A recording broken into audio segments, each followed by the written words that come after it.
I probably don't have to explain to you why so many people are stressed out about the state of the world and what's potentially coming over the next year. So what I want to talk about in this video is how to stay calm in the toughest of times.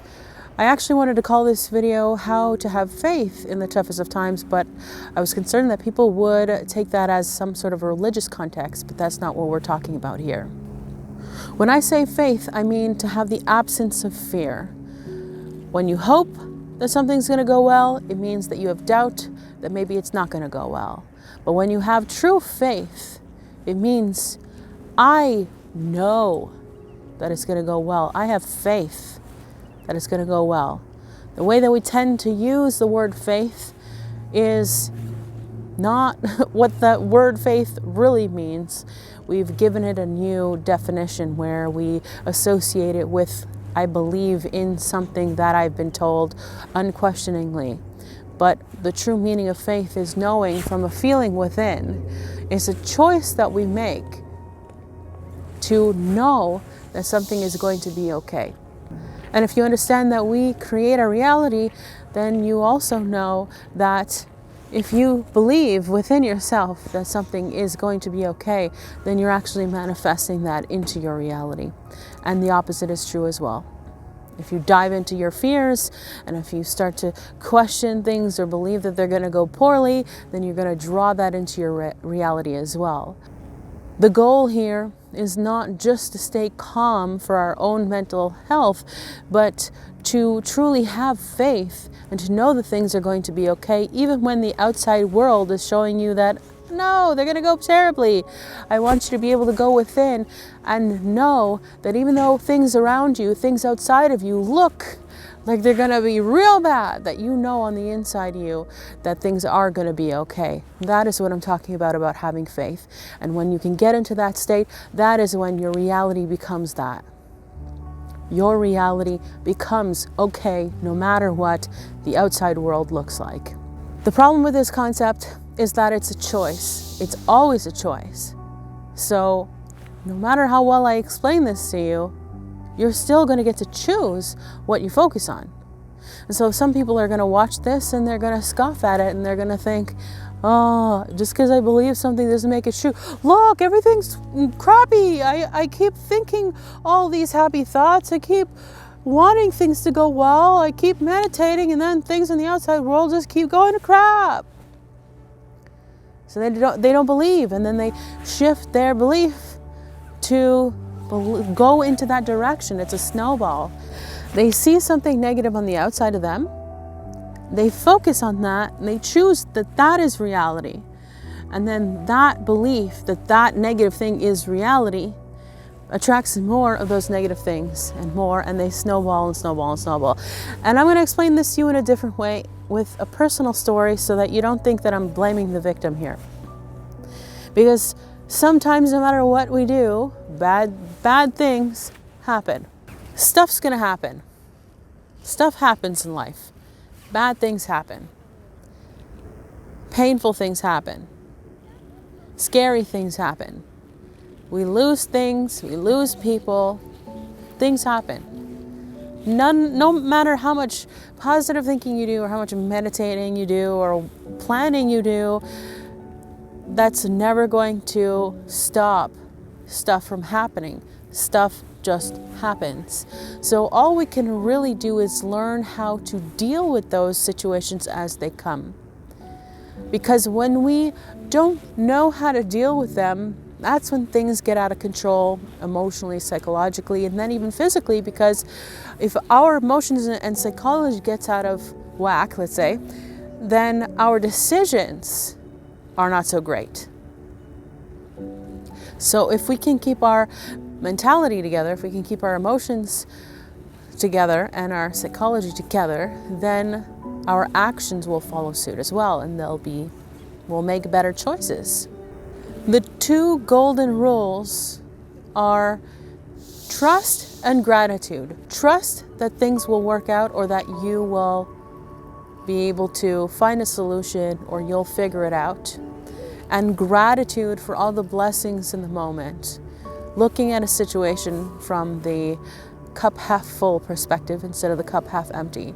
And if you can do those two things, having trust in yourself and in the universe, and having gratitude for the blessings in any given moment, no matter how dark and painful they might seem, then those two things together is what keeps you calm in terrible situations. One of the blessings of having, for example, of having dealt with a lot of stuff in life, of having dealt with a lot of scary, dangerous, problematic things in life, is that you become very resilient. It'll either drive you insane and your life will go in the opposite direction, or if you focus on these two golden rules of trust and gratitude, then you become very resilient and you build this muscle of being able to deal with bad situations, or quote unquote bad situations. So as these situations arise, when you make these choices to trust that things will be okay or that you'll figure them out, and to have gratitude in the cup half full aspect of the situation, every time you do that, you're making it easier on yourself for the next time and the next time and the next time, and you develop a stronger capacity to deal with heavier and heavier stress and painful situations, because every time you deal with a dark situation and you get through it and you get to the other end, what happens is, from that point on, you've already experienced that horrible situation, knowing what happens in the end could be fine, knowing how you're going to react to it, knowing that it's going to be okay. A roller coaster is always scarier before you get on, anticipating the ride, and then after you get off, you want to go again, because we don't know what it's going to be like and until we experience it. But then when we're in it a lot of the time, it can be very painful as well. But it's also, the pain in the situation a lot of the time is due to the fact that we still don't know how it's going to end. So if we're short on it, we can worry about the possibility of being short on cash. And then, so that's painful in itself. But then when we're in a situation where we are short on cash, then we're still thinking about the future, how it's going to play out, because the fact that we are short on cash means that XYZ may happen. In the end of the situation, then you're going to have figured out how it ends. Either you're going to have borrowed money or found a way to make more money, or you're going to have found supplies or food or whatever. In other ways, you will have solved your own problem. And then you'll be able to look back and go, okay, that wasn't that bad. And that creates this resiliency, because the next time you're faced with something scary, you're going to know, well, the last time it seemed like it was going to be really bad, but it wasn't that bad. So we'll figure it out. And you learn how to trust. You trust yourself and you trust the universe. So practice makes perfect.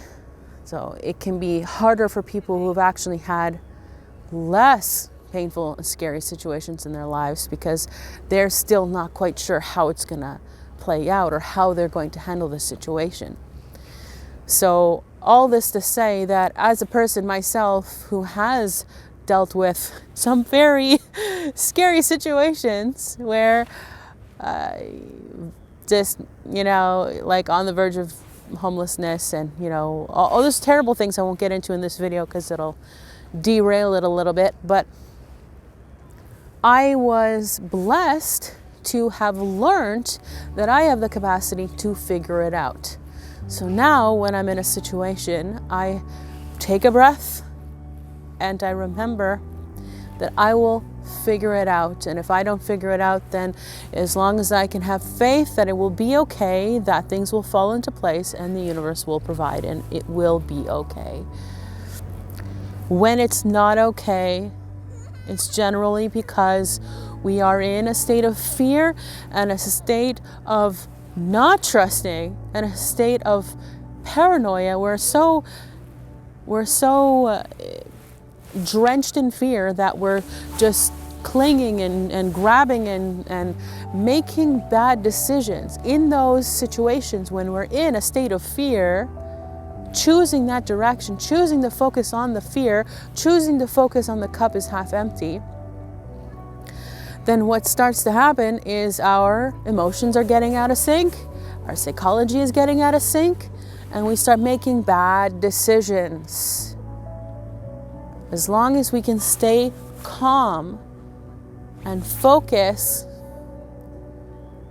then we can make good decisions. That's when ideas come to us, inspirations come to us. Oh, why don't I just do that? Solutions come to us. But you have to be in that proper state of mind where your emotions are in sync, they're calm, and your psychology is calm. And again, you do that, the 2 golden rules, trust and gratitude. So you trust that things will work out or you will figure it out. And you have gratitude, the cup is half full. Where are my blessings in this situation? So one of the personal situations, the personal stories that I want to tell you about to help explain this point is that recently I drove across the country. I'm in Vancouver now. I came from Montreal. And in the middle of the country, all the things that I had been afraid of would potentially happen started to happen. The van broke down in the middle of the country. The temperature started to drop. We were potentially going to be stuck in a province that was going to be very, very cold. And then all these things started to, because in that moment, I chose to trust that the universe had my back and that I would figure it out. And I chose to have gratitude for the positive things, for what I was getting out of it that was positive, and my blessings in this situation. And so my emotions and my psychology were calm and in sync. I was in a state of love. I kept myself in a state of peace, and I was calm, my heart was open, and the solution started coming in. My guidance started coming in to the point where my life was saved. So shortly after breaking down and having to solve that problem, there was a lot of stuff that was going on in that situation. If you want to watch the whole story, you can go to my vlog channel, which I will link in the description and the pinned comment below. It's called Quest Out West, where you'll see the whole thing play out.